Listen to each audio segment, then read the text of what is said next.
Good evening. ఈ క్లాస్లో మనం consumer price index for industrial workers దాని గురించి మనం చెప్పుకుందాము.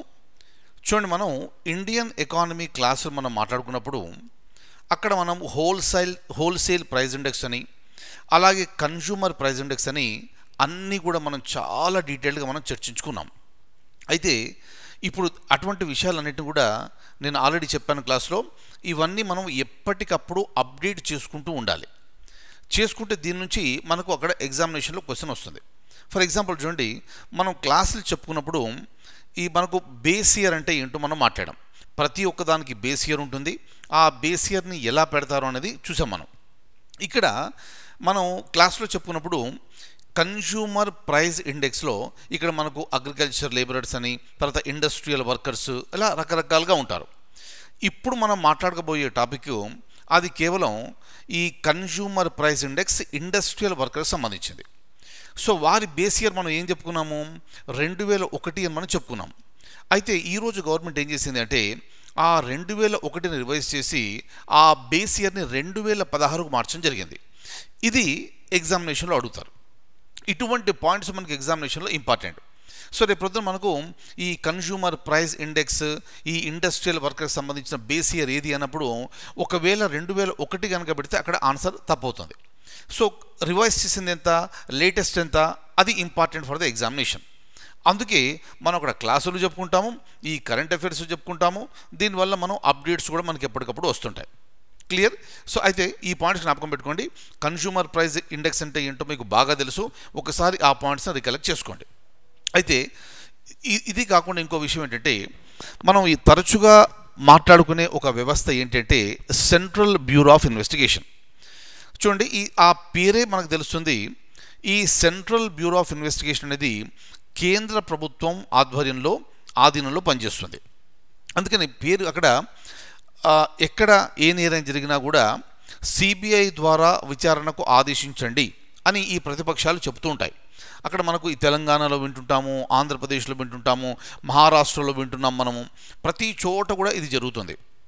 అయితే అంటే ఇదే కాకుండా ఈ సుప్రీంకోర్టు కానీ, హైకోర్టు కానీ ఈ కేంద్ర ప్రభుత్వానికి ఆదేశాలు ఇచ్చి సిబిఐ ద్వారా విచారణ జరిపించండి అని చెప్పవచ్చు. అయితే సిబిఐ వెళ్ళాలా వద్దా అనేది కేంద్ర ప్రభుత్వం నిర్ణయిస్తుంది. కేంద్ర ప్రభుత్వం ఎలా నిర్ణయిస్తుందంటే కేంద్ర ప్రభుత్వం తనంత తానుగా నిర్ణయం తీసుకోవచ్చు, లేదా కేంద్ర ప్రభుత్వం రాష్ట్ర ప్రభుత్వం గనక రిక్వెస్ట్ చేస్తే అప్పుడు కూడా ఈ సిబిఐని పంపవచ్చు. రైట్? ఇప్పుడు చూడండి, కొన్ని రాష్ట్రాలకు ఏంటంటే ఇది నచ్చలేదు. For example west Bengal, for example Rajasthan, అలాగే రీసెంట్గా మహారాష్ట్ర. వీరికి ఏం నచ్చలేదు అంటే కేంద్ర ప్రభుత్వ ఆధీనంలో పనిచేసే ఒక సంస్థ వచ్చి మన రాష్ట్రంలో ఈ విచారణ చేపట్టడం ఏమిటి, అలా చేపట్టాలి అంటే కేంద్రం అనుమతిస్తే సరిపోతుందా, మా అనుమతి అవసరం లేదా అనే దాని మీద ఇక్కడ డిస్ప్యూట్ అనేది వచ్చింది. దాని ద్వారా ఏం జరిగిందంటే ఈ వెస్ట్ బెంగాల్ అనే రాష్ట్రం మనకు తెలుసు కదా, మమతా బెనర్జీ గారు అక్కడ ముఖ్యమంత్రి. సో ఆ రాష్ట్రంలో వారు ఏం చేశారంటే ఈ సిబిఐకి ఇచ్చే జనరల్ కన్సెంట్ అంటారు. జనరల్ కన్సెంట్ అంటే అది సాధారణంగా ఇచ్చే సమ్మతి. అంటే అక్కడ వారు వస్తారు, అక్కడ ఎంక్వైరీ చేస్తారు, విచారణ జరుపుతారు, వెళ్ళిపోతారు. దాన్ని వారు విత్డ్రా చేయడం జరిగింది, ఉపసంహరించుకున్నారు. అంటే జనరల్ కన్సెంట్ అనేది వెస్ట్ బెంగాల్లో లేదు, ఆ తర్వాత రాజస్థాన్లో లేదు, ఆ తర్వాత మహారాష్ట్ర గవర్నమెంట్ కూడా నిర్ణయం తీసుకొని ఈ జనరల్ కన్సెంట్ అనే దాన్ని ఉపసంహరించుకోవడం జరిగింది. అంటే ఇప్పటి నుంచి సిబిఐ వెస్ట్ బెంగాల్లో కానీ, రాజస్థాన్లో కానీ, మహారాష్ట్రలో కానీ ఏదైనా విచారణ చేపట్టాలంటే ఒక్కొక్క కేసుకు సంబంధించి ప్రత్యేకంగా రాష్ట్ర ప్రభుత్వం యొక్క అనుమతి తీసుకుంటేనే అది విచారణ చేయవచ్చును, లేదా విచారణ close. Very very very important. అంటే చూడండి, ఇక్కడ మీరు మెయిన్స్ ఎగ్జామ్ రాసేటప్పుడు ఈ పాయింట్స్ ఇంపార్టెంట్. కేంద్ర రాష్ట్ర సంబంధాలు మీద మనకు టాపిక్ మనకు గ్రూప్ 1 ప్రిలిమ్స్లో ఉంది, మెయిన్స్లో ఉంది, గ్రూప్ 2లో ఉంది, ఎక్కడైనా అడగవచ్చు. కానీ ఈ పాయింట్స్ ఏంటంటే మనకు ప్రిలిమినరీలో అడిగినప్పుడు ఈ సిబిఐకి సంబంధించి జనరల్ కన్సెంట్ విత్డ్రా చేసుకున్న మొదటి రాష్ట్రం ఏది అని అడగవచ్చు, ఎన్ని రాష్ట్రాలు విత్డ్రా చేసుకున్నాయి అని అడగవచ్చు. కానీ మెయిన్స్కి వచ్చేటప్పటికి గ్రూప్ 1 లాంటి ఎగ్జామ్స్లో అసలు దానివల్ల ఈ కేంద్ర రాష్ట్ర సంబంధాలకు దీనికి సంబంధం ఏమిటి, అప్పుడు ఆ కేంద్ర రాష్ట్ర సంబంధాల అంశాన్ని అక్కడ పెట్టుకొని మీరు ఈ సిబిఐని కూడా అక్కడ ఆన్సర్లో మీరు యాడ్ చేస్తే ఆ కరెంట్ అఫైర్స్ పెట్టి మీరు ఆన్సర్ చేసినట్టు ఉంటుంది. అప్పుడు మీకు దానికి సరిగ్గా మీకు చక్కగా మార్కులు వచ్చే అవకాశం ఉంది. అందుకని కరెంట్ అఫైర్స్ అనేది మనకు ప్రిలిమ్స్లోను మెయిన్స్లోను ప్రతి చోట మనకు చాలా చాలా చాలా చాలా చాలా ఇంపార్టెంట్. ఈ లేటెస్ట్ డెవలప్మెంట్స్ అన్నీ కూడా మనం ఫాలో అవుతూ ఉండాలి. రైట్, ఇప్పుడు దీనికి సంబంధించిన పాయింట్స్ నేను చూపిస్తాను, ఒక్కసారి చూడండి. రైట్, ఇది ఈ క్రింది వాణిలో ఏ రాష్ట్రము ఈ సిబిఐకి సంబంధించి జనరల్ కన్సెంట్ని ఉపసంహరించుకున్న మొదటి రాష్ట్రం? ఆల్రెడీ చెప్పాను నేను, ఇది ముందుగా ఉపసంహరించుకుంది వెస్ట్ బెంగాల్, తర్వాత రాజస్థాను, ఆ తర్వాత లేటెస్ట్గా ఈ జాబితాలో చేరిన రాష్ట్రం ఏది అంటే మహారాష్ట్ర. రైట్, ఆన్సర్ వచ్చేసి డి. అంటే ఈ క్వశ్చన్కు మనకు ఆన్సర్ డి. ఇప్పటివరకు ఎన్ని రాష్ట్రాలు? మొత్తం 3 రాష్ట్రాలు.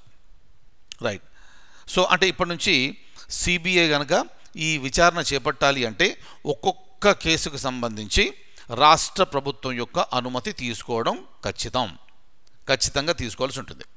చూడండి, ఈ మనం కన్జ్యూమర్ ప్రైస్ ఇండెక్స్ చెప్పినప్పుడు వినియోగదారుని ధరల పట్టిక, ఇది కేవలం ఇండస్ట్రియల్ వర్కర్స్కి సంబంధించింది మాత్రమే. ఇప్పటి వరకు బేస్ ఇయర్ 2001గా ఉంటే ఇప్పటి నుంచి base year 2016. Very very very very very important. Clear? So ఈ పాయింట్స్ మీరు జ్ఞాపకం పెట్టుకోండి. అలాగే ఈ ఆహారం మీద ఖర్చు పెట్టే వ్యయం ఏదైతే ఉందో ఆ ఆహారం మీద పెట్టే వ్యయం 46% నుంచి 39%కి తగ్గింది. దానివల్ల మనకి ఏం తెలుస్తుంది అంటే ఈ పర్సనల్ డిస్పోజబుల్ ఇన్కమ్ యొక్క మార్పు అనేది మనకు తెలుస్తుంది. ఈ డిస్పోజబుల్ ఇన్కమ్ అంటే ఏంటి, ఈ విషయాలన్నీ కూడా మనం క్లాస్లో మాట్లాడుకున్నాము. ఒక్కసారి ఆ పాయింట్స్ అన్ని మీరు జ్ఞాపకం తెచ్చుకోండి. అలాగే మనకు సంతోష్ కుమార్ గంగ్వార్ వారు ప్రస్తుతం మనకు లేబర్ అండ్ ఎంప్లాయ్మెంట్ మినిస్టర్గా ఉన్నారు.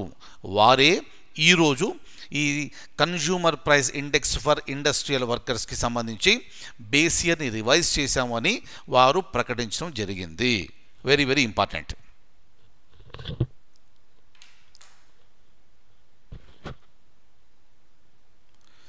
సో ఇవి ఈ రోజుకు సంబంధించిన అంశాలు. మరిన్ని అంశాలతో మళ్ళీ మనం తర్వాత క్లాస్లో కలుద్దాము. అంతవరకు సెలవు. Good night.